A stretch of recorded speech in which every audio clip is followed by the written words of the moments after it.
Itu kalau sampean kepengen mati setiap saat itu baik, itu resepnya gampang kata Nabi. Addu faridatan wantadzoru ukhra. Jadi Allah memberitahu, ya Muhammad, umatmu ini luar biasa.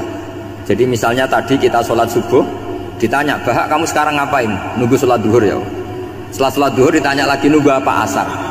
Sehingga faman kana hijratuhu ila Allah wa rasulih fa hijratuhu ila Allahi.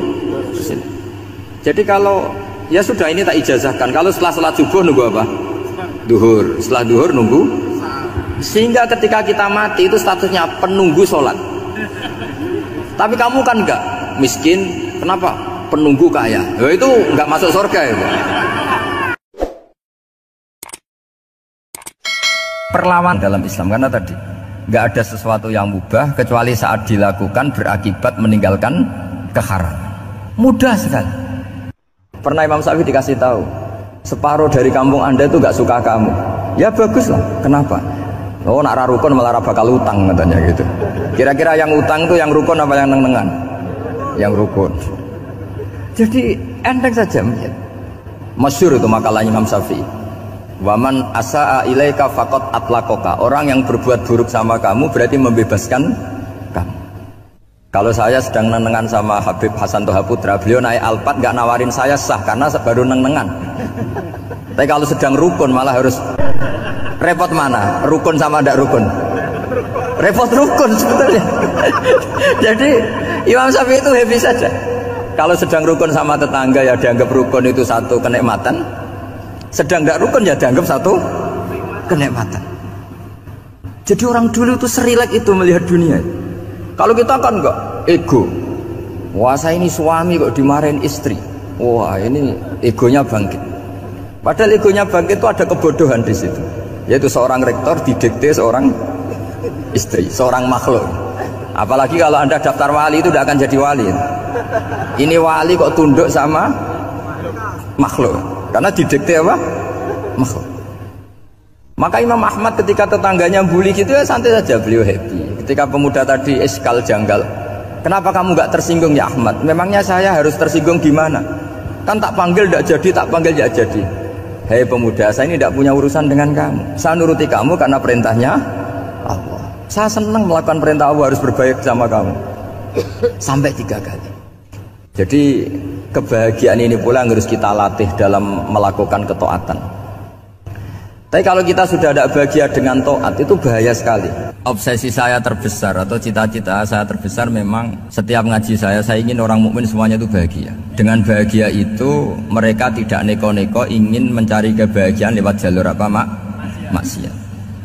Sehingga dalam konstitusi ulama yang ditulis di kitab-kitab usul fikih, dan itu kitab yang saya kaji, selalu saya kaji, itu membela-bela sesuatu yang mubah itu sampai luar biasa.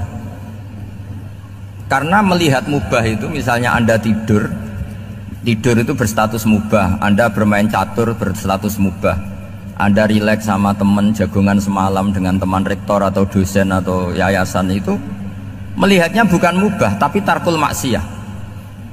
Misalnya saya semalaman asik musamarah itu jagongan malam sama Habib Toha Al-Munawwar. Itu Allah ngitungnya bukan, wah ini jagungan ngalor ngidul tidak penting tuh, enggak. Malam itu Bahak tidak ke dugem, tidak ke tempat maksiat. Sehingga ada ulama yang mengatakan mubah itu enggak ada. Saya ulang lagi, mubah itu enggak ada. Kan umumnya ulama bagikan wajib, ya kan, haram itu. Terus diantaranya mubah, sunat, makruh. Ada ulama yang mengatakan mubah itu enggak ada. Kenapa? Logikanya begini, itsma min mubahin illa wa yatahaqqaqu bihi tarku haramimma. Karena tidak ada mubah yang Anda lakukan kecuali saat itu pasti ditinggalkannya sebuah keharaman. Misalnya Anda sedang jagungan sama istri di luar, di rumah, asik di rumah semalaman. Mungkin bahas hal-hal yang ringan, mungkin melihat sinetron atau apa yang ringan. Tapi di situ terjadi Anda meninggalkan ke tempat-tempat maksiat. Sekarang ninggal maksiat itu wajib apa mubah? Wajib. Padahal Anda sedang melakukan mubah. Nah itu dicatat oleh Allah itu tarkul haram, meninggalkan keharaman. Jika masyhur dalam cerita wali-wali itu, Abu Yazid yang seperti itu ibadahnya pernah tanya, Ya Allah, lalu yang makomnya orang seperti saya siapa? Karena beliau semalaman ibadah terus. Sama Allah dijawab, ya yang tidur di pinggir kamu itu. Abu Yazid, loh kok bisa ya Allah? Dia kan tidur terus. Ya kan dia tidur berarti meninggalkan keharaman. Ngomong sing potongan tukang maksiat tuh apik turu apik melek kira-kira gitu. Apik turu. Timbang sama nak melek pola wis turu ae kira-kira gitu. Jadi gak usah dipaksa tahajud, dipaksa qiyamul lail itu. Iya kalau qiyamul lail. Kalau dapat informasi, kesini ikut saya terus katut kan repot. Jadi perlawanan terhadap maksiat itu sebetulnya gampang dalam Islam karena tadi nggak ada sesuatu yang mubah kecuali saat dilakukan berakibat meninggalkan keharaman. Mudah sekali. Jika banyak orang jadi wali itu karena melakukan mubah. Itu ada orang jadi wali itu karena sering makan. Ya makan-makan biasa itu. Karena ketika makan, ya Allah, betapa doifnya saya. Katanya saya presiden, katanya saya rektor, saya kiai. Ternyata kalau nggak makan tuh lemes. Apa hebatnya makhluk yang bergantung makhluk yang lain, yaitu makanan. Nah karena seperti itu terus dia al-laja ilallah, terus dia sungkeman ning Allah. Betapa lemahnya saya. Sebab itu ketika Quran mengkritik tandangan tanda kutip kemungkinan Tuhannya Isa bin Maryam, itu ngeritiknya sederhana Quran itu. Mal masih ibnu Maryam illa rasul qad khalas min qablihir rusul wa ummuhu siddiqah kana yaqulanit ta'am. Isa itu tidak Tuhan, wong dia makan gitu. Kamu kebayang nggak misalnya punya Tuhan, wah tadi Tuhan mampir ke rumah saya, dia lemes, setelah tak kasih makan sehat lagi gitu. Itu kan nggak kebayang gitu. Tapi Tuhan marung di rumah saya, lemes tak gratisin, kayaknya tidak punya uang gitu. Setelah makan, wah gairah lagi. Kebayang nggak punya Tuhan seperti itu. Sehingga Quran kalau gojlok sederhana, karena yakulanit to'am. Sehingga wali-wali itu kalau makan tuh sadar lemahnya dirinya, betapa dirinya tergantung makanan. Sesuatu yang tergantung itu artinya tidak hebat, tidak Tuhan. Jadi untuk menjadi wali, untuk menjadi dapat ridhonya Allah itu sebenarnya sederhana. Termasuk ada cara jadi wali yang agak kacau, tapi ini ya benar, asal niatnya benar. Itu Nabi Ayub, itu kan seorang nabi, pernah diuji Allah. Ini ada di Sahih Bukhari. Nanti kamu tanya hadisnya sahih enggak? Ini ada di Sahih Bukhari. Kadang orang kota itu aneh, enggak ahli hadis tapi tanya sahih enggak? Padahal andekan dibodoni sahih ya ngandel saja. Jadi kadang ya aneh, wong enggak tahu kok tanya itu. Itu Nabi Ayub itu sudah kaya, pas itu sudah kaya, bukan cerita yang masih miskin, memang sudah kaya. Beliau di kamar dihinggapin satu belalang dari emas. Setelah belalang itu dikejar, ternyata yang jenis itu banyak, semuanya dari emas. Ngambil sana sini, ini yang kesak ini dipenuhin, saku ini dipenuhin, sampai banyak. Terus sama Allah digojlok, kamu itu nabi saya, kenapa kamu mengumpulkan harta sebanyak itu? Kamu itu nabi saya kok rakus? Jawabannya Nabi Ayub unik. Ya Allah, siapa yang bisa kenyang dari rahmatmu? Ya, jadi kalau kamu punya uang 1 miliar, kok ingin 1 miliar 100, ingin 1 miliar 200, itu cara ngitung bukan uang. Ya Allah, siapa yang bisa kenyang dari rahmatmu? Karena rahmat Allah tidak terbatas. Sudah Gusti, tenang saja. Meskipun saya gini, rahmat Anda tidak akan habis. Sehingga waroi ada ilmunya, tomak juga ada ilmunya, termasuk ragus itu juga ada ilmunya. Misalnya begini, ini contoh ragus yang ada ilmunya begini. Ini saya beri contoh. Mungkin yang boleh niru orang-orang soleh, kalau nggak soleh jangan. Imam Syafi'i ini cerita nyata. Imam Syafi'i itu dulu ketika ngaji masih muda itu nggak suka sama guru yang kaya. Kebetulan dia punya guru miskin terus. Namanya Sufyan As-Tsauri, itu miskinnya Masya Allah. Sufyan bin Uyainah juga miskin. Jadi dia miskin, punya guru miskin terus. Sehingga idolanya ya sama guru-guru yang miskin. Suatu saat guru-guru ini menyarankan dia ngaji Imam Malik. Imam Malik itu kaya raya. Itu babutnya Imam Malik kalau diinjek itu mata kakinya tidak kelihatan saking halusnya. Imam Malik tuh gaya. Kalau ngaji di kursi tinggi terus pakai bukhur itu, pakai dupa Arab yang mahal. Pokoknya mewah kali Imam Malik. Terus dia mulai ini kiai kok kaya. Kemudian setelah beliau alim tanya, saya harus ngaji siapa setelah ilmu jenengan habis kira-kira gitu. Kata Imam Malik, sudah kamu tidak usah perlu ngaji saya, kamu sudah alim alama. Terus Imam Malik datang ke Baqi. Zaman itu Baqi itu semacam kayak rentalan ya, semacam Grab lah kalau dulu itu. Mana kafilah yang mau ke Irak? Ya sudah terus. Oh kita mau ke Irak. Ini antar ke Muhammad bin Hasan As-Syaibani. Itu dibiayai sama Imam Malik. Grabnya ya dibayarin, itu kafilahnya itu ya dibayarin. Imam Syafi'i disangoni surrotan min dhahabin. Jadi satu kepes uang dikasihkan. Itu pernah tak hitung semurah-murahnya itu sekitar 60 juta. Imam Syafi'i mulai mikir, kiai yang saya kritik lomo, sing kiai miskin tak puji, gak pernah ngamal kan, tentu orang miskin kan. Setelah datang ke Muhammad bin Hasan As-Syaibani, beliau itu pakar usul fikih, muridnya Abu Hanifah. Beliau al-usuli, pakar usul fikih. Itu Muhammad bin Hasan As-Syaibani itu kalau ngitung emas, itu di ruang tamu. Uangnya miliaran, emasnya banyak. Dari kota ini dipindah ke kota ini, emas kalau ngitung di ruang tamu. Bukan di kamar, di ruang tamu. Imam Syafi'i tambah kaget. Imam Malik kayak gitu sudah saya soal, malah ini kaya raya. Setelah Imam Syafi'i kelihatan kaget, digojlok sama Muhammad bin Hasan As-Syaibani karena beliau senior. Ata'jabu min hadza, kamu aneh melihat ini? Iya. Kenapa? Ulama kok kaya raya. Terus kata Muhammad bin Hasan, ya sudah, uang ini tak kasihkan orang-orang fasik, ganti gue demenan, gue nyabu, gue macem-macem. Oh jangan, nanti dipakai maksiat. Oh jenengan mawon sing suka. Semenjak itu Imam Syafi'i rubah mindset. Kamu ridho kalau yang punya prestasi seperti itu adalah orang-orang fasik? Ridho enggak? Enggak kan? Maka didoakan ini. Nah itu namanya berpikir secara usuli. Kamu jangan hanya nuruti karena berpikir waroi terus kamu benci kekayaan, benci pangkat, benci apa, enggak bisa seperti itu. Karena pangkat dan kekayaan ketika dikelola secara kesolehan maka akan menjadi energi positif yang luar biasa. Semenjak itu Muhammad bin Hasan As-Syaibani berhasil mendidik Imam Syafi'i.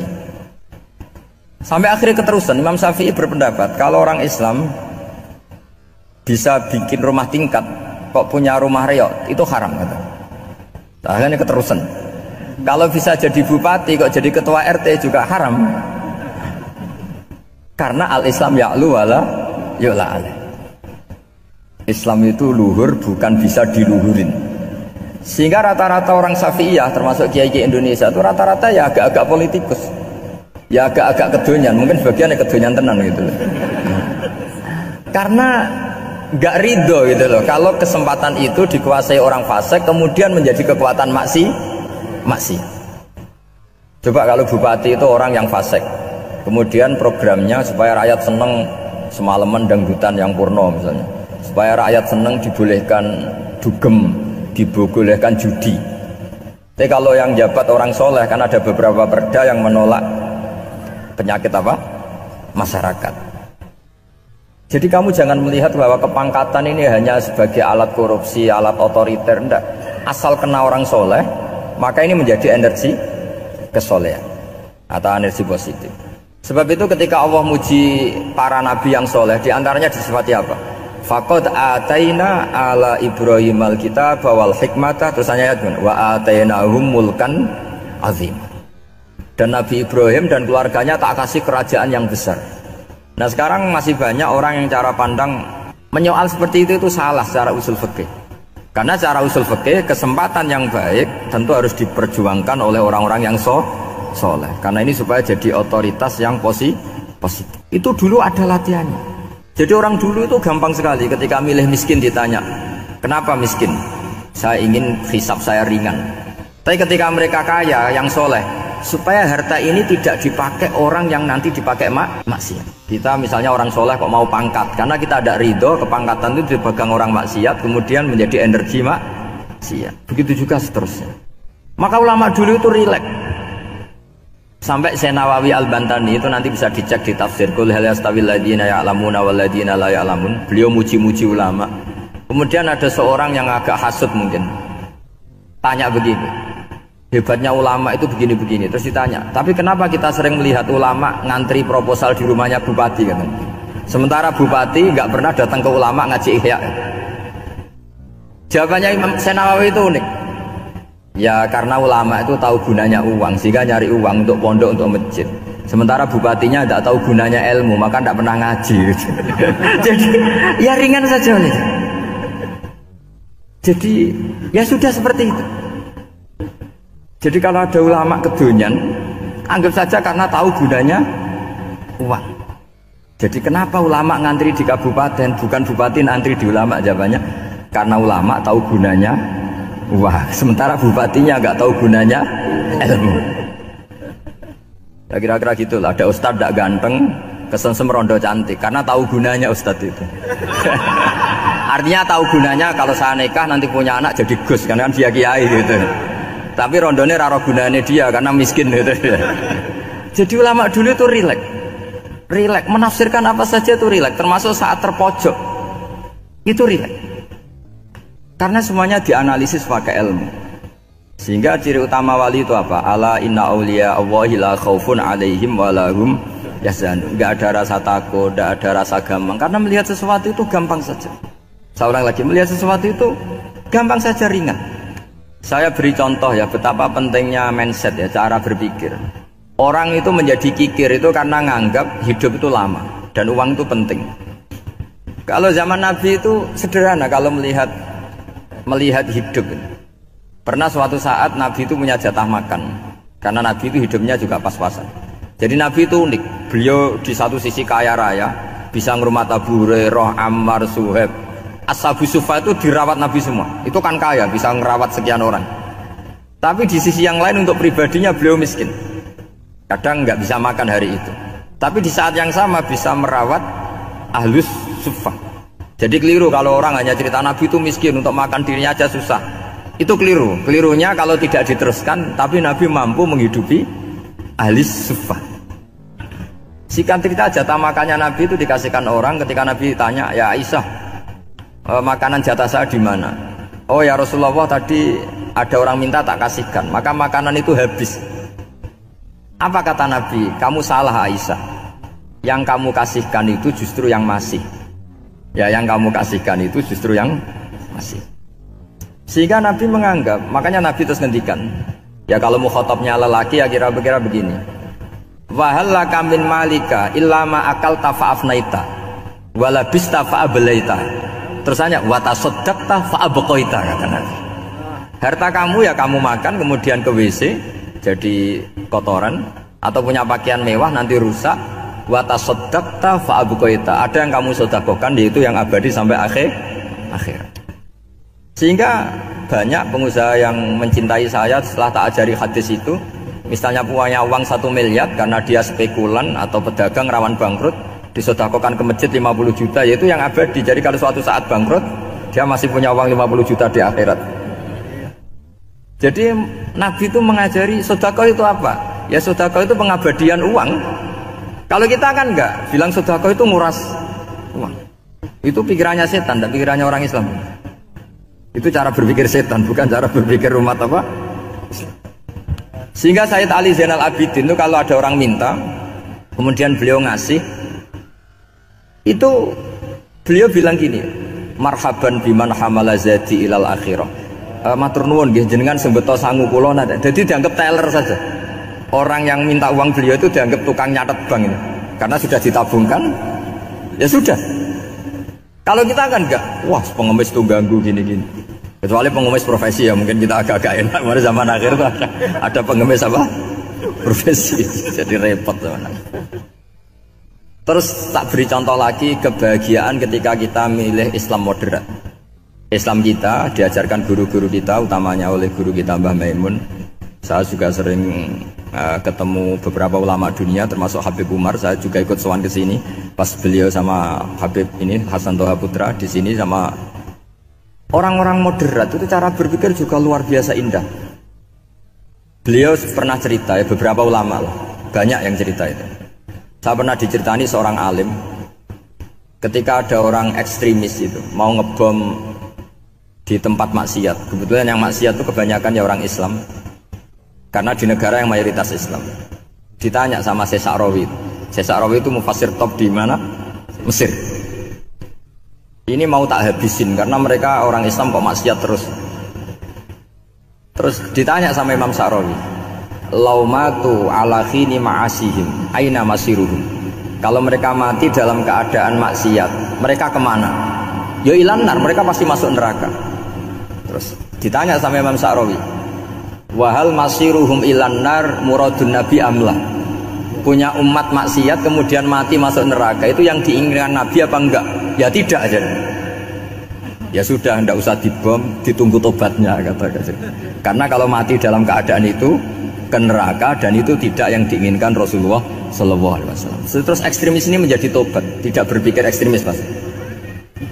Jadi orang itu harus berpikir mindset yang baik. Meskipun kadang berpikir baik itu ya agak-agak kacau. Ada seorang wali majdub itu kalau berdoa agak kacau, tapi nggak bisa dibantah. Masyhur itu doa itu. Ini sekaligus ijazah, tapi kalau sebelum wali nggak boleh. Itu datang ke makamnya Rasulullah SAW. Terus doanya itu begini, ya Allah sekarang terserah engkau. Ya Allah sekarang terserah engkau.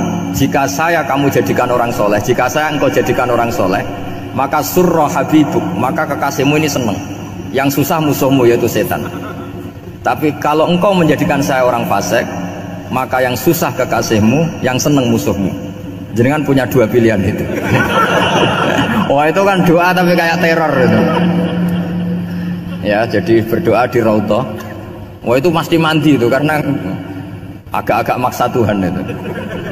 Ya Allah engkau punya dua pilihan. Jika saya jadi orang soleh, maka kekasihmu ini senang, musuhmu yang susah yaitu setan. Tapi jika saya jadi orang fasik, maka musuhmu yang senang, kekasihmu yang susah. Mohon terserah jenengan, mau menyenangkan kekasihmu apa menyenangkan musuhmu gitu. Kira-kira gimana? Kalau tertarik boleh doa itu dipraktekkan. Tapi kayaknya kalau copy paste itu gak keren apa? Jadi dulu orang itu muamalah sama Allah dan Rasul itu rileks. Rileks itu nyaman karena ya tadi kul bi fadlillah wa bi rahmati fa bidzalika falyafrahu. Sehingga Imam Izzuddin bin Abdissalam itu ngendikan innalladzina yarmunal muhsanatil ghafilat. Di antara kebaikannya ibu-ibu atau mbak-mbak ini harus berstatus ghafilat. Perempuan-perempuan pelupa. Ghafilat itu pelupa. Pelupa dari kenikmatan maksiat sehingga mereka dengan taat. Misalnya ada ibu-ibu atau mbak-mbak atau juga bapak-bapak tahajud, kemudian nyaman dengan tahajud itu. Kira-kira terbersit enggak ingin maksiat? Enggak kan, karena sudah nyaman dengan tahajud, dengan taat. Maka dibutuhkan kenyamanan dalam beribadah. Sebab itu ala bidzikrillahi tatmainnul qulub. Makanya saya termasuk kiai yang setiap ngaji itu happy, seneng. Karena ini untuk kampanye, seneng dengan ngaji, dengan taat itu sudah luar biasa. Kayak apa kalau mereka senengnya kalau nunggu melakukan maksiat. Jadi termasuk bentuk perlawanan kita terhadap maksiat adalah usahakan kamu tuh bahagia, senang dengan taat. Istiqnas billah, mu'anasah billah, farah billah, itmi'nan tumakninah billah. Sehingga ini mencukupkan kita tidak berkebutuhan maksiat. Meskipun kita ya manusia, pasti suatu saat atau sudah pernah maksiat. Serasa diceritakan lah, itu mesti gitu. Lah orang-orang dulu itu orang yang sukses mengelola bahagia ma'allah wa billah walillah. Sehingga wali-wali dulu itu jadi wali itu tidak mesti karena ibadahnya banyak, itu enggak. Mereka orang yang ibadahnya itu biasa sekali. Ulama-ulama dulu ibadahnya biasa sekali. Tapi qulubuhum ma'allah, hatinya itu ma'allah. Itu ada seorang wali itu jadi wali, Umar bin Abdul Aziz yang dikenal khamisul khulafa. Khulafa. Di luar Khulafa Ar-Rasyidin 4, di antara yang soleh adalah siapa? Umar bin Abdul Aziz. Itu ketika mau meninggal, itu senangnya bukan main. Itu semuanya nangis, beliau senang. Terus tanya, kenapa kamu senang? Memangnya saya kalau mati itu kemana aja? Ila khairi madhubin ilah, kezat terbaik. Dibang urip mbek kowe bolet atau mbek arhamur rahimin ya. Yaitu Allah Subhanahu wa taala. Jalaluddin Ar-Rumi ketika mau meninggal itu muridnya nangis semua. Beliau marah. Kamu harusnya pesta karena saya mau ketemu kekasih saya, malah kamu tangisi. Goblok sekali kamu, katanya. Jadi orang-orang dulu itu luar biasa. Karena tadi mereka tidak ingin ketemu Allah itu dianggap problem. Harus sesuatu yang membahagiakan. Makanya wali-wali itu kalau berdoa begini, Wa khairu ayyami yauman alqaka fi, dan jadikan hari terbaikku adalah hari ketika saya ketemu engkau ya Allah. Pernah dengar doa itu? Wa khairu ayyami yauman alqaka fi, dan hari terbaikku adalah hari saat ketemu engkau. Nah, kan enggak, apa mati ku wedi. Saya tidak tahu wedi dosa apa wedi Israel apa wedi malaikat siapa? Mungkar nakir. Sebenarnya tidak perlu seperti itu. Karena cara pandang Nabi itu ini bisa dipraktekkan. Kalau kamu orang baik, mati artinya apa? Ya baik. Karena husnul khotimah. Kalau kamu orang yang buruk, itu kata Nabi, anggap saja mati itu akhir dari keburukan kamu. Nah, aku urip terus, malah maksiat terus. Maka Nabi itu kalau ngajari kita berdoa gini, Allahumma ij'alil hayata ziyadatan li fi kulli khairin wal mauta rohatan li min kulli syarrin. Ya Allah, kalau saya hidup ya anggap saja ziyadah fi kulli khairin, berpotensi nambahi kebaikan. Kalau saya mati anggap saja ini akhir dari segala keburukan. Maka saya berkali-kali guyon. Makanya tradisi ulama-ulama NU, ulama-ulama pesantren, ya ada hanya NU, pokoknya ulama-ulama alim. Itu kalau ada orang mati, orang nakal gitu mati, ini saya gitu, itu hadirin mesti gak terima. Wapi nang di wong wakal. Tapi dipaksa sama kiainya, saya gitu. Lama-lama dipaksa. Saya gitu. Padahal yang atine kiai wis ra iso maksiat meneh wis saya gitu. Karena dengan mati berarti saya sudah tidak bisa maksiat lagi. Jadi Nabi melihat hidup dan mati itu segampang itu. Kalau al hayata ziyadatan li fi kulli khairin wal mauta rohatan li min kulli syarr. Coba kita ke depan itu kan ada potensi zina, potensi korupsi, potensi maksiat. Yang bisa menghentikan potensi itu apa coba? Mati ya, udah pinter ya. Sudah maju berarti. Berani mati? Berani. Tapi jangan di sini ngel-ngelo panitia. Artinya yang selama ini kita risau dengan kematian, dengan apa? Nabi ngajari kita tadi. Allahumma ij'alil hayata ziyadatan li fi kulli khairin wal mauta rohatan li min kulli syarr. Ya Allah, jadikan hidup ini sebagai bekal menambah kebaikan, dan suatu saat kalau saya mati, semoga itu akhir dari segala keburukan. Jadi artinya Nabi itu ngajari kita itu positif terus. Sama seperti ulamanya tadi. Nak lagi rukun mbek tonggo ya sanggep ae kanca kaapian. Nak nenengan ben ra utang ngoten. Dadi pokoke penak terus itu lho. Nak bojo lagi ngamuk alhamdulillah gak ngajak blonjo. Nak pas rukun ya alhamdulillah kok lagi rukun. Jadi gampang semua. Makanya ada seorang alim itu ngendikan begini, ada yang tanya. Saya tuh dulu ketika kaya, teman saya sering main ke saya. Setelah saya miskin gak ada teman-teman yang ke saya. Dikira si Habib ini kebetulan orangnya Habib itu mendukung keluhan dia, ternyata enggak. Si orang alim itu bilang gini, malah bagus tuh gitu. Kowe wis melarat buruhe wong. Ya sudah kamu miskin buruhnya orang lain, misalnya tukang manol di pasar atau tukang becak. Kemudian teman-teman kamu datang, malah kamu malu tuh jadi tontonan. Bagus kalau mereka lupa pas kamu miskin tidak ada yang lihat kata. Jadi apa ya, dianggap enteng saja gitu. Akhirnya orang ini nggak jadi ngeluh. Selama ini kan kita ngeluh ya ketika miskin teman-teman nggak datang. Coba kalau mereka datang pas kamu buruh bikin foto di orang lain, mantan bos buruh, malu nggak? Milih datang kepada? Nggak lah, sudah bener itu.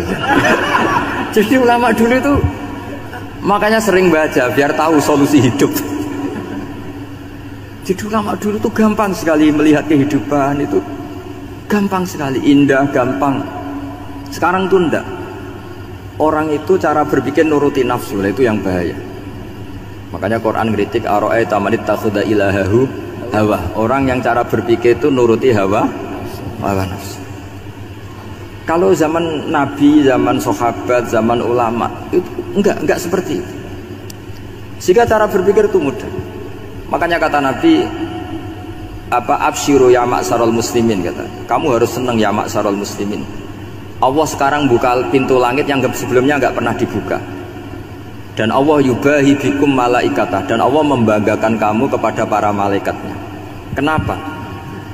Umatnya Muhammad, umatnya Rasulullah Muhammad SAW itu kalau sampean kepengen mati setiap saat itu baik, itu resepnya gampang kata Nabi. addu faridatan wantadzaru ukhra. Jadi Allah memberitahu, ya Muhammad, umatmu ini luar biasa. Jadi misalnya tadi kita sholat subuh, ditanya, Bahak kamu sekarang ngapain? Nunggu sholat duhur ya. Setelah sholat duhur ditanya lagi, nunggu apa asar? Sehingga faman kana hijratuhu ila wa rasulih fa hijratuhu ila wahi. Jadi kalau ya sudah ini tak ijazahkan, kalau setelah sholat subuh nunggu apa? Duhur. Setelah duhur nunggu. Sehingga ketika kita mati itu statusnya penunggu sholat. Tapi kamu kan enggak miskin, kenapa? Penunggu kaya. Ya itu enggak masuk surga ya. Penunggu kemapanan. Berarti kan menunggu sesuatu yang seleranya nafsu. Beda kalau penunggu sholat. Berarti kamu di dunia menunggu ritual ibadah. Maka diantara ijazahnya Nabi apa? Addu faridatan wantadzaru ukhra. Melakukan satu fardu, kemudian kita menunggu tugas berikutnya. Jadi niati saja setelah subuh nunggu apa? Duhur. Setelah duhur, meskipun kita di perapatan, apa? Nunggu asar. Tapi ya asar betul, jangan nunggu tok pas asar enggak. Jadi sebetulnya umat ini gampang sekali. Jadi di antara kebanggaan Allah, yubahi itu Allah bangga dengan malaikatnya adalah umat ini adalah addu faridatan wantadzaru ukhra, melakukan satu fardu kemudian menunggu fardu yang lain. Dari mengkhidmati kampus, ingin mengkhidmati masyarakat, dari satu masyarakat lokal Semarang menjadi sampai sekarang sampai Banjarmasin, terus gitu, dari satu tugas ke tugas yang lain. Makanya Islam diajarkan setelah satu tugas selesai, faida faruhtafan. Jadi sehingga hidup kita itu dinamis, dari satu kebaikan menunggu kebaikan lain, dari satu kebaikan menunggu, sehingga hidup kita ngapain?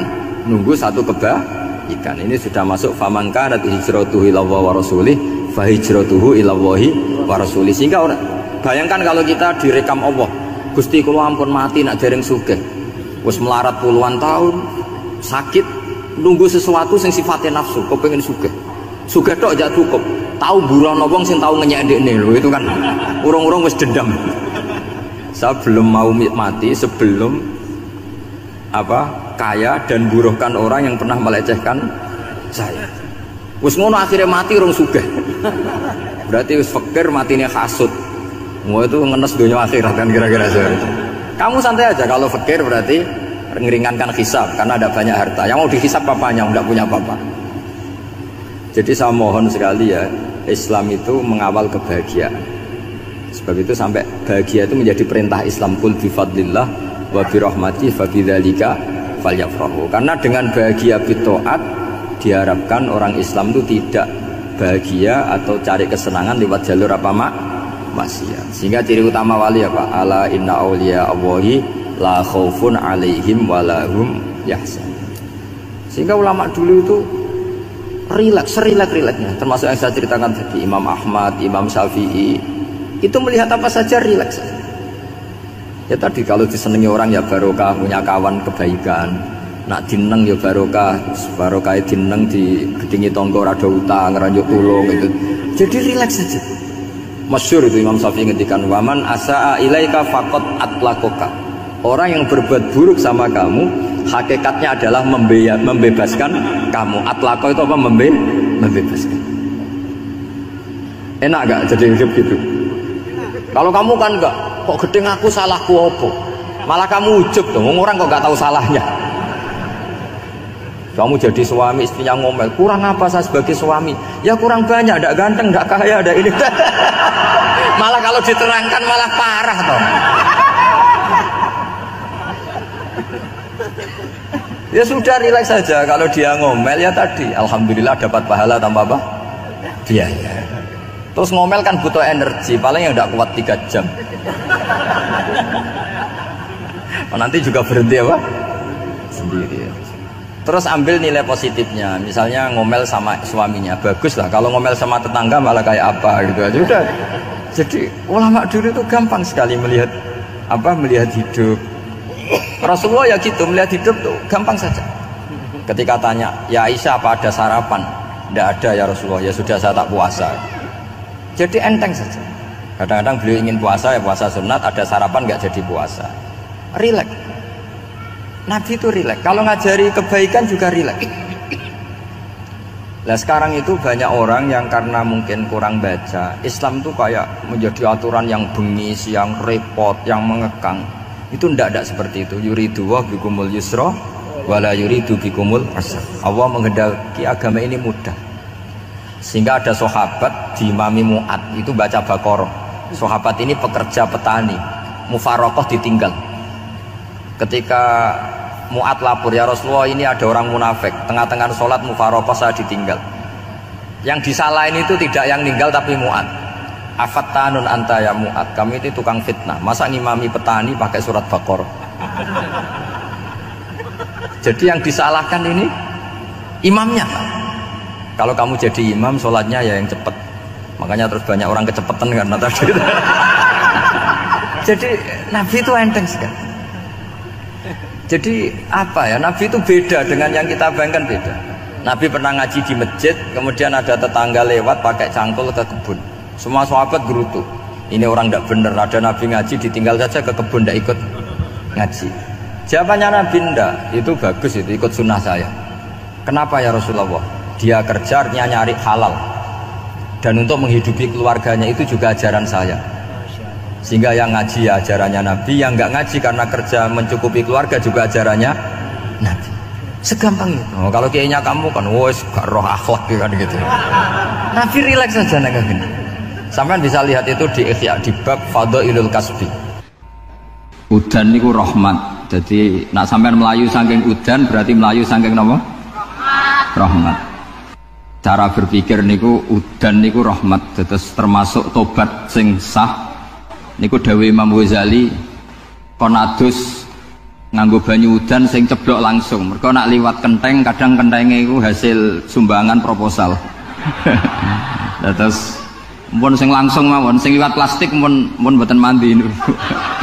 Mboten mandi niku sing niku mau sama niku. Terus dulu di antara syarat tobat niku dawuh Imam Ghazali iku adus udan sing perawan, maksudnya sing asli ceblok saking budi langit niku langsung sampean nombe.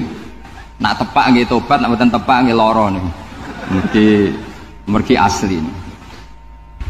Terus kula matur nuwun sangat jenengan hormat teng Raden Asnawi. Beliau sekarang generasi keempat nggih, wonten sing generasi ketiga. Nasab kula kepanggih Raden Asnawi teng Asnawi sepuh. Terus Raden Asnawi gada bah namine Abdullah Husnen, terus Ibu Ayu Sofiah niku binti Asnawi sepuh. Kula buyut kula kandung damaran niku Hafsah binti Maksum bin Soleh bin Asnawi sepuh.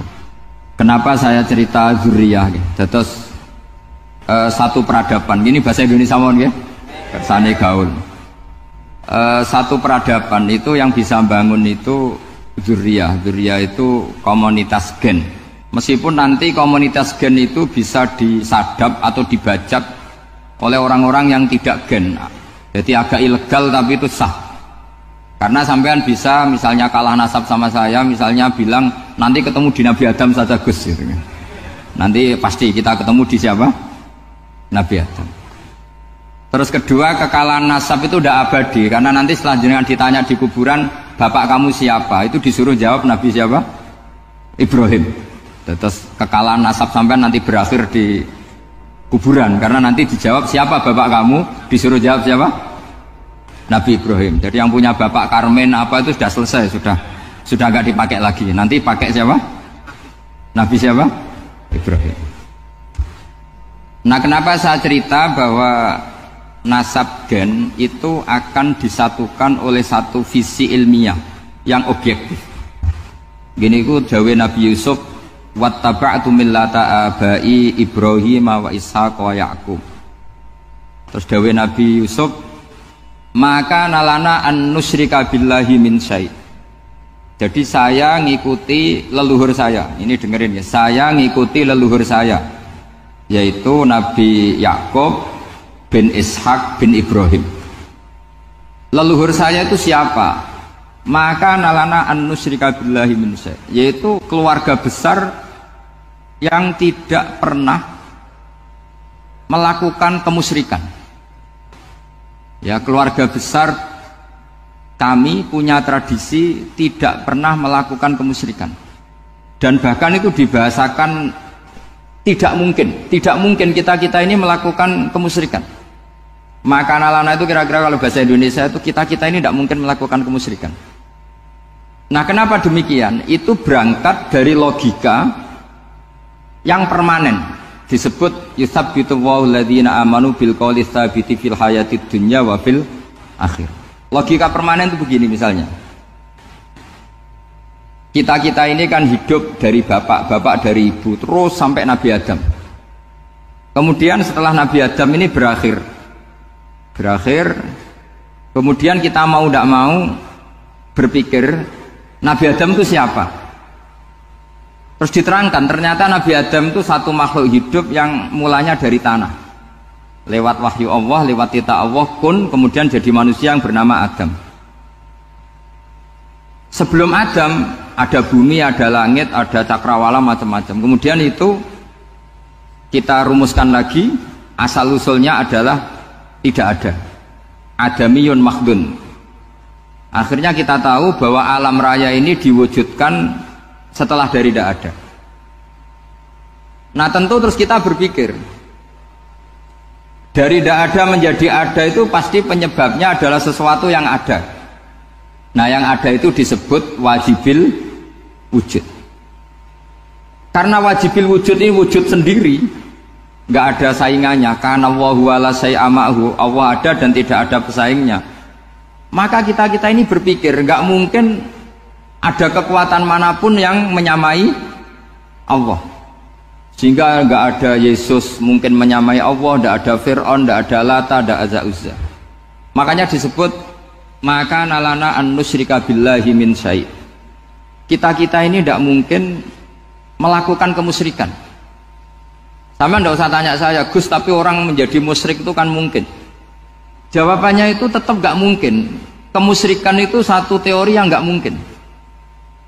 Tapi kalau orang musyrik itu mungkin. Memang akan dilibat. Tapi karena kita kenal Raden Asnawi itu dari sisi ilmiah, saya punya banyak kitab beliau. Mungkin saya termasuk pernah dulu yang membawa kitab beliau banyak ke Korea. Saya itu beli pesolatan tuh bukan 1-2 sampai 2 kerdus, 3 kerdus. Itu mulai saya ngiai sampai sekarang. Tak bawa ke Sragen, ke Solo 3, termasuk tak bawa ke Korea. Jadi mungkin ya ini GR saya ngaji di sini itu barokahnya jualan pesolatan. Tapi bukan jualan yang cari laba enggak, karena tak gratiskan, tapi itu dagang akhirat lah kira-kira gitu. Jadi kalau saya masuk neraka kita ora pantes wong bakul pesolatan kok masuk neraka gitu. Kayak itu enggak pantes itu. Karena saya termasuk orang ya yang cara berpikir itu optimis. Dulu di sini ada orang alim alama namanya Raden Asnawi. Terus kemudian sejarah agak berpolemik. Ada yang mengatakan beliau itu muridnya Syekh Nawawi, ada yang mengatakan tidak. Apapun itu yang saya yakini adalah beliau ya saling istifadah lah, saling bermanfaat bagi Syekh Nawawi Banten. Saya punya catatan sejarah banyak tentang Raden Asnawi karena guru-guru kita itu akan ketemu di Syekh Nawawi Banten. Yaitu kita tahu misalnya saya ngaji Mbah Mun ngaji Mbah Zubair misalnya ngaji Syekh Fakih Mas Kumambang, ngaji Mbah Mahfud, terus ngaji Sayyid Abi Bakar Sato, terus ngaji Sayyid Zaini Dahlan. Kalau keluarga sini mungkin misalnya Gus Hafid, Mbah Niam, Mbah Zuhri, terus Raden Asnawi. Raden Asnawi kita tahu nikah dari istri mudanya Syekh Nawawi, yaitu Nyai Hamdana. Saya sering diceritani Mbah Mun, terus Nyai Hamdana punya anak yang namanya Zuhriyah dari Syekh Nawawi. Kemudian setelah dinikahi Raden Asnawi punya anak namanya Zuhri, Minan, Niam, terus sampai ke Gus Hafid, Hafid bin Niam. Kenapa saya cerita ini? Karena kealiman itu adalah sesuatu yang dibanggakan Allah. Imam Amudi itu ulama ahli matematika. Jadi ada ulama itu ahli matematika. Dia nggak pernah ngajarkan pesolatan, zakat, sholat, tapi dia ngajar matematika. Kemudian dari matematika itu beliau menjadi ahli tauhid. Sehingga nanti Mungkar Nakir itu gak akan tanya dia marabbuka wa manabuka, karena dia punya rencana. Yang ngajar tauhid itu saya kata. Jadi kalau dia akan marabbuka, pangeran kamu itu siapa? Malaikat malah dilawan. Kamu pernah ngajar tauhid? Saya ini guru tauhid. Singkat cerita, saking keramatnya Imam Amudi, kata Allah, ya Amudi, presentasikan ilmu tauhid yang lewat jalur matematika ke semua malaikat saya. Semua malaikat saya tahu cara berpikir matematis. Karena malaikat itu imannya itu iman mauhibah, karena dia malaikat, ya iman karena tahu neraka, tahu surga, terus dia iman. Kalau kita enggak, kita iman tuh pakai logika, jadi lebih keren. Loh betul. Malaikat itu ketika bangga, ya Allah, apa ada orang yang imannya di atas kita? Jawabnya Allah ada. Siapa? Ya orang-orang kudus, kata Allah. Kira-kira gitu. Kenapa? Ya betul. Karena kamu iman saya itu wajar, kamu tahu saya. Tapi mereka nggak tahu saya, tapi iman. Kenapa bisa iman ya Allah? Karena mereka punya logika, punya akal. Akhirnya Imam Amudi disuruh sama Allah, presentasikan logika tauhid kamu lewat jalur matematika. Malaikat disuruh dengerin semua. Isma'u ya malaikati, ini mimpinya wali. Terus Imam Amudi mulai mengajarkan nisbatul isnaini ilal wahid wa nisbatus salasa wal arba'ah ila ma la nihayatalah, niku binisbatin wahidah, yaitu far'un minal asli wa huwa al wahid. Mbok angka sebanyak apapun 2, 3, 4 sampai 1 miliar, itu nisbatnya ke angka 1 adalah nisbatul far'i ilal asli. Semuanya berasal dari 1. Maka hadhil awalim atau hadal alam ila ma la nihayatalahu, tetap semuanya ini cabang dari 1, yaitu wujud dari 1, yaitu Allah Subhanahu wa ta'ala. Sehingga semenjak itu ditiru sekian ulama. Akhirnya malaikatnya mantuk karena kepastian kalau Allah 1 yang diyakini malaikat itu sepasti logika yang dibangun orang-orang manusia ini, padahal tidak ngerti Allah Subhanahu wa ta'ala karena pakai akal. Sehingga di pondok itu orang harus ngerti mantek. Orang mantek itu ilmu yang jelimet tapi menyenangkan. Biasanya sing sinau ambek rokokan, sawangannya kayak filosof. Jadi paling gak agak paham dia alasan. Sementing nikmati rokok, tapi pikir nikmati pemikirannya, ternyata nikmati rokok. Kayak kemarin saya datang ke persepsinya Gus Agil, saya itu tertawa terus karena dengerin Habib Mutahar. Saya membaca bahayanya rokok, setelah tahu bahayanya saya berhenti membaca. Tak pikir itu kan setelah tahu bahayanya saya berhenti merokok, ternyata enggak. Saya baca bahayanya apa? Merokok. Setelah saya baca, maka saya berhenti membaca, gitu. Bukan berhenti merokok. Itu ilmu kelas tinggi seperti itu harus mantap. Pernah beliau ditegur dokter, Beb, kalau rokok terus nanti mati. Tenang saja, saya masih bawa korek. Dikira itu kan orangnya yang mati, ternyata beliau enteng saja. Santai aja dok, saya masih bawa korek. Jadi saya bukan nyarankan santri rokok, tapi orang rokok itu memang punya logikanya sendiri. Kalau Banafek Hajen itu masih pernah bahasa juga. Karena Banafek juga turunan Mbah Mutamakin. Hak, rokok itu haram tau ora? Nak cara kula darani haram sebuti Mbah. Lah iya, nak haram ya bener aku. Mulane tak obong, barang haram apike diobong. Jadi saya sama orang-orang sepuh itu tidak pernah menang. Jadi apa ya? Mereka itu orang yang sudah lama gimana ya? Mau dikatakan bulat itu ya, tapi memang nggak pernah kalah mereka. Ada satu kiai, masih misananya Mbak Nafek. Ini rokok 2 katanya. Bagi yang nggak ngerokok berarti membiarkan 2 haram masih. Bagi yang merokok berarti mengurangi haram. Kalah lagi ya. Jadi saya tuh pernah dibully 2 mbah saya. Karena 2 mbah saya ini rokok semua. Akhirnya saya sing nom ngalah gitu. Karena saya tidak mungkin bilang sing waras ngalah karena kalah sepuh gitu. Jadi ya sudah, mau tidak mau harus bilang sing nom kalah. Tapi yang penting itu kita mendengar. Jadi ternyata sepinter-pinternya kita itu mesti kalah pinter sama yang sepuh-sepuh itu. Jadi kalau tahu bahayanya rokok lewat membaca ya harus berhenti merokok. Berhenti membaca kan. Nah malaikat ini cerita lagi malaikat. Saya memang dari awal niat hormat Raden Asnawi karena buyut-buyut beliau itu ketemu di buyut saya. Saya ini turunan Mbak Asnawi sepuh. Terus cuma buyut saya itu nikah Lasem, terus saya keceluk cucunya keluarga Lasem. Sebetulnya saya juga cucu Kudus. Tapi terus alhamdulillah sekarang kembali karena buyut saya menyuruh saya ngajar di Damaran, terus sampai sekarang saya ngajar di Damaran. Tapi buyut saya itu masih lahir di Damaran. Namanya Mbak Hafsah, itu Hamsah binti Maksum bin Soleh bin Asnawi sepuh.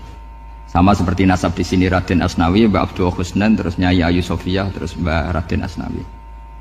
Saya mau cerita, jadi ilmu itu lebih keren kita. Sehingga Rasulullah SAW pernah ngendikan, saya ini rindu sekali li ikhwani, kata Nabi itu ikhwani. Kata sahabat bilang, alasna ikhwanaka ya Rasulullah, bukankah kita ini saudara kamu, saudara engkau ya Rasulullah? Tidak, antum ashabi, kamu itu sahabat saya. Siapa teman-teman kamu itu ya Rasulullah? Yaitu kaumun yang tidak melihat saya, kemudian iman kepada saya. Jadi mereka seperti kita semua di Kudus ini tidak melihat Rasulullah SAW, tapi iman sama Nabi. Dan ketika malaikat yubahi bikum malaika, Allah bangga dengan malaikatnya, membanggakan kita. Sampai malaikat itu sentimen, kok bisa ya Allah? Ya karena tadi, kamu iman sama saya wajar, karena kamu melihat surga, melihat neraka, melihat aras. Sementara orang Kudus coba ngelihat apa? Paling simpang 5, apa simpang 7 itu. Tapi imannya nggak kalah dengan malaikat. Kenapa nggak kalah? Karena tadi, kita diajarkan bahwa nisbatul isnaini wassalasah wal arba'ah ila ma la nihayatalaha, itu sama-sama nisbatul far'i ilal asli. Tetap yang asli adalah angka 1. Jadi nggak mungkin aslu hadhil asya nggak dari Allah itu, nggak mungkin. Tetap dari zat yang satu. Kemudian tentu ini bukan nisbatul walad ilal walid, anak ke bapak tentu enggak, tapi nisbatul khaliq sama makhluk. Tapi apapun itu pasti satu. Sehingga Imam Amudi akhirnya masuk surga lewat jalur itu, tidak usah lewat pertanyaan man rabbuka wa man nabiyyuka. Kelasnya disuruh ngajar malaikat. Saya punya rencana jadi pengajar malaikat nanti itu kan. Jadi orang-orang Kudus yang dapat barokahnya Raden Asnawi nanti jangan mau kalau ditanya man rabbuka wa man nabiyyuka. Kelasnya itu harus apa? Jadi gurunya malaikat. Karena bapak kita Nabi Adam itu keren. Nabi Adam itu adalah orang yang disuruh Allah, dipresentasikan, dibanggakan Allah di depan para malaikat. Ketika ada malaikat yang agak hasut, tapi itu tidak malaikat papan atas, malaikat yang kebanyakan. Itu kan agak terima Nabi Adam jadi apa? Khalifah. Sampai malaikat ini usul ataj'alu fiha ma yufsidu fiha wasfikut. Makanya kalau saya protes sama malaikat itu malaikat yang ini, bukan Jibril sama Israel. Kalau protes Israel bahaya, bisa dihabisin. Saya pernah ditanya seorang kiai, Gus, ini kan gojlok malaikat kok berani? Ya karena malaikat yang jenis ini pernah gojlok Nabi siapa? Adam. Nggak percaya kalau Nabi Adam itu layak mimpin, sampai protes ataj'alu fiha may yufsidu fiha wasfikut dima. Tapi apa yang terjadi? Allah mengajarkan satu ilmu di Nabi Adam, kemudian disuruh meresentasikan. Qala ya Adamu ambihum bi asma'ihim. Adam, coba kamu presentasikan ilmu kamu. Setelah Nabi Adam fasih mempresentasikan ilmu, kata Allah, kamu bisa enggak sepinter Nabi Adam? Enggak bisa ya Allah. Makanya sudah saya bilang, ini a'lamu malah, saya lebih tahu siapa yang layak mimpin. Jadi layak mimpin itu pertama harus kuwatul ilm, ilmunya itu harus kuat. Nanti saya akan cerita hubungannya Raden Asnawi dengan Syekh Nawawi. Apa itu hubungan teman, apa murid guru, itu memang masih jadi polemik sampai sekarang. Kalau saya ya keyakinan saling istifadah. Ini bahasa netral, tidak murid guru tapi saling apa? Istifadah.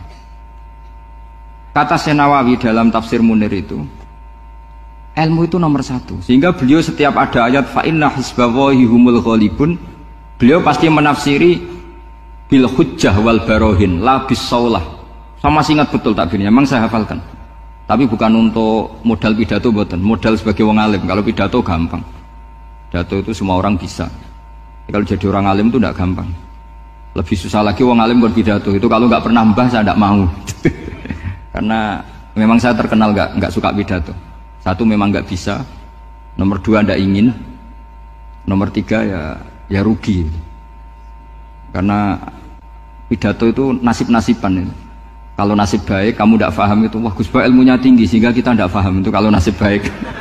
Kalau nasibnya ada baik, nak ngendikan bulat sama no. Itu tepak-tepakan. Dan Syekh Nawawi itu benar, Raden Asnawi juga benar, semua guru-guru kita benar. Karena agama ini sebetulnya bukan masalah negara, tapi masalah logika yang sehat. Uni Soviet itu pernah mengkooptasi Uzbek, Ceknya, Tajikistan. Itu 100 tahun. Orang dipaksa ateis.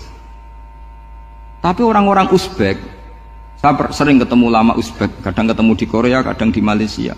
Orang-orang Uzbek itu punya basement di bawah tanah.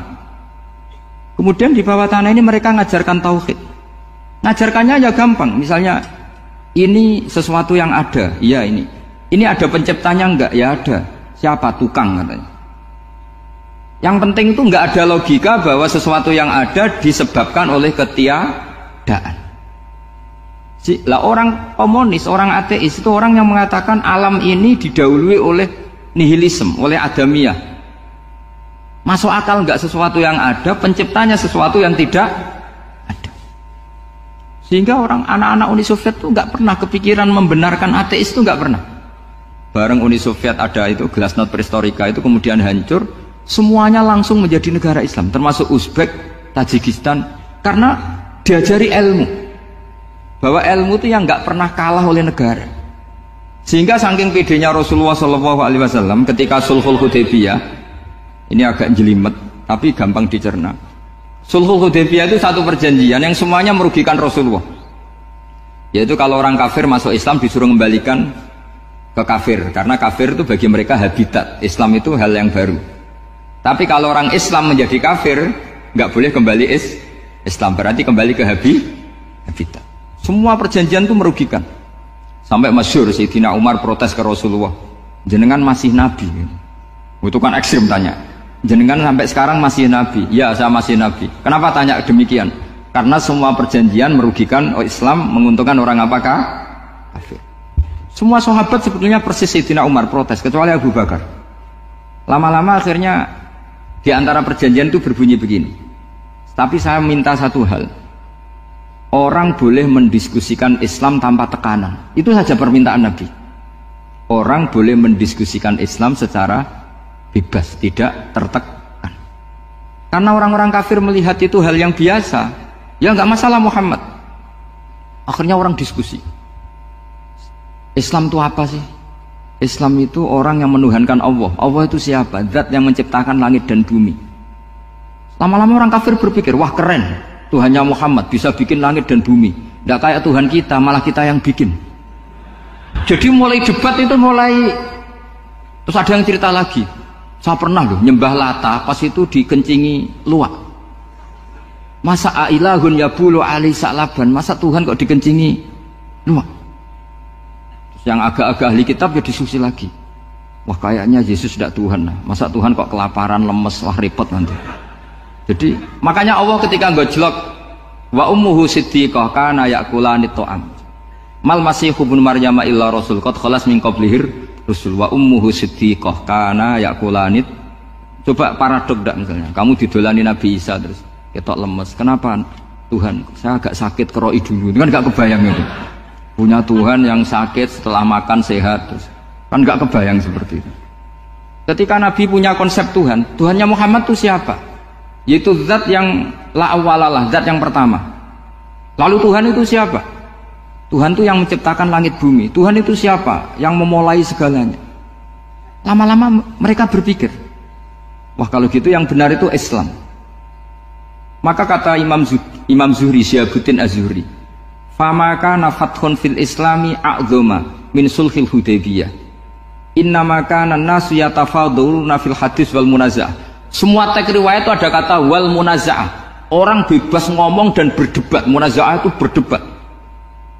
Terus akhirnya falam yatakallam ahadun bil islami yaqilu syai'an illa dakhala fihi. Kemudian setelah berdebat dan mereka tahu Islam, pasti akhirnya masuk Islam. Dan itu yang sekarang terjadi di dunia. Makanya saya pernah ditanya seorang profesor, Gus, kalau di Jogja ada sekolah perbandingan agama, menurut Anda gimana? Asal itu tentang agama, nggak apa-apa. Tapi kalau yang dibandingkan umat Islam itu jangan. Karena nanti kalau di Indonesia kira-kira yang copet itu ditanya agamanya juga Islam, yang koruptor juga Islam. Jadi kalau yang dikaji Islamnya nggak apa-apa, tapi orangnya jangan, kata saya. Karena yang bulat ya banyak, yang nggak sholat ya banyak. Tapi kalau Islamnya saja, misalnya adu konsep tentang Tuhan, masyhur kita mungkin banyak yang melihat itu debatnya Stanley Fischer sama Ahmad Didat itu. Tuhan kamu siapa ini itu sama Didat cerita Tuhan saya itu lam yalid walam yulad walam yakul lahu kufuwan. Itu spontan ada seorang mahasiswi bilang sepertinya Tuhan Anda lebih menarik karena Tuhan Anda yang menciptakan langit bumi, yang Tuhan ini kok lahirnya sudah di bumi, masa lahir-lahir langsung jadi Tuhan. Jadi akhirnya falam yatakallam ahadun bil islami yaqilu syai'an illa dakhala fihi. Sehingga agama ini apa? Agama itu adalah kalimat tauhid. Kalimat itu apa? Logika yang terbangun. Nah, ketika logika itu terbangun, maka disebut yusabbitu Allahu alladzina amanu bil qaulis tsabit fil hayatid dunya wa fil akhirah. Allah itu akan menetapkan satu kaul, satu presentasi ilmiah atau satu kesimpulan ilmiah. Yang kesimpulan itu nyata benarnya. Dan ini akan nyata terus baik di kehidupan dunia maupun kehidupan apa? Akhir. Seperti Allah sebagai Tuhan. Itu akan nyata terus. Di dunia Allah ya Tuhan, nanti di akhirat juga Tuhan. Tapi Tuhan selain Allah, maka menjadi Tuhan ini nunggu ada yang menuhankan. Misalnya Fir'aun itu jadi Tuhan karena ada yang menuhankan. Sekali dia mati, dia sudah aset wisata, bukan Tuhan lagi. Makanya gejolokannya orang ulama Arab, kalau ketemu ulama Mesir, kalau gejolokan itu lucu. Orang Arab, ada Abu Jahal, Abu Lahab, penggaweane ngusir Nabi gitu. Itu gejolokannya ulama Mesir. Kata ulama Arab, kamu gayanya benci Fir'aun, tapi rizki kamu dari wisata melihat Fir'aun. Itu gejolokannya ulama Arab sama ulama Mesir. Sehingga agama ini mengajarkan apa? Satu kalimat. Makanya kamu harus belajar mantek. Dulu Raden Asnawi ya pengajar mantek. Dulu buyut saya di sini Mbah Fauzan, abahnya Mbah Pah itu, mbahnya itu juga pengajar mantek. Karena di antara yang diceritakan Allah itu wa ja'alaha kalimatam baqiyatan fi aqibih. Tugas utama Nabi Ibrahim adalah menjadikan satu logika. Kalimah itu logika. Itu menjadi logika yang abadi. Baqiyah itu abadi. Fi aqibih, di anak turunnya Nabi Ibrahim.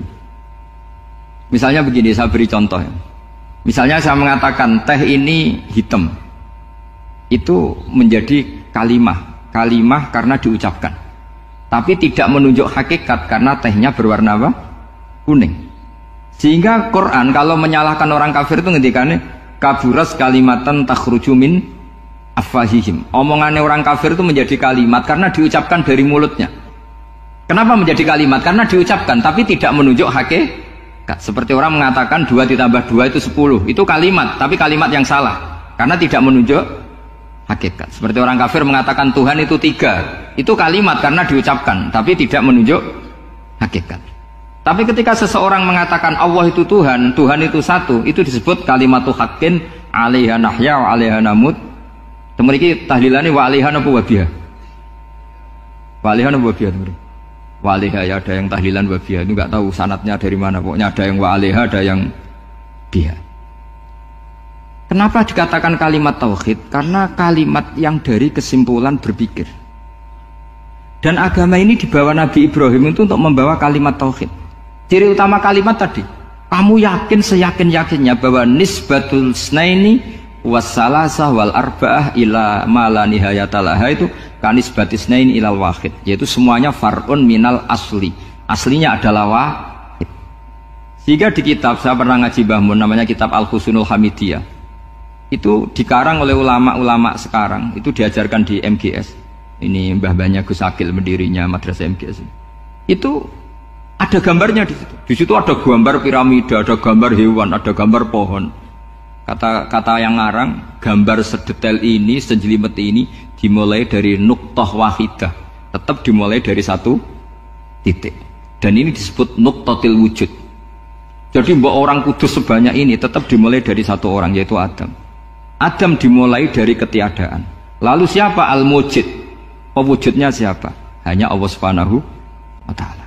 Sehingga ulama-ulama termasuk Syekh Nawawi itu paling suka ngendikan semua makna Quran dikumpulkan di Fatihah, Fatihah dikumpulkan di Bismillah, Bismillah dikumpulkan di ba, karena di ba itu ada titik nukdotil wujud, yaitu disingkat bi kana makana wa bi yakunu ma yakun. Karena saya, kata Allah, semuanya akan ada. Dan karena saya yang nggak ada, semuanya suatu saat ada. Disebut nuqtatil wujud. Nah, kita meyakini kalau Allah satu itu seyakin-yakinnya. Karena nggak mungkin angka nggak dimulai dari angka satu. Begitu juga gambar seapapun julumete. Misalnya sampean gambar zaman saya kecil, gambar paling favorit itu apa, kambing bertarung. Itu gambarnya kan susah. Daripada gambar kambing bertarung susah terus dibikin kotak saja, tembok. Kalau ditanya gurunya, gambarnya mana? Di belakang tembok, Bu. Ini itu dulu saya diwarai anak-anak nakal itu. Jadi semua satu gambar itu disuruh gambar harimau, yang satu disuruh gambar kambing bentrok, yang satu disuruh gambar matahari, semuanya kotak semua. Ini itu, Bu, gambarnya di belakang apa? Tembok. Maka nggak kelihatan katanya. Jadi gurunya kalah cerdas. Yang guru itu sebenarnya nggak pernah menang, karena murid itu lebih pinter. Itu teman saya dulu kalau ngaji itu, kalau tes itu ngerpek baca, gurunya marah, kamu tes kok baca? Enggak ngerpek, Bu, ini belajar di kelas. Katanya belajar kapan saja di mana saja. Aco. Jadi apa ya, orang itu kadang yang salah itu lebih masuk akal kadang-kadang.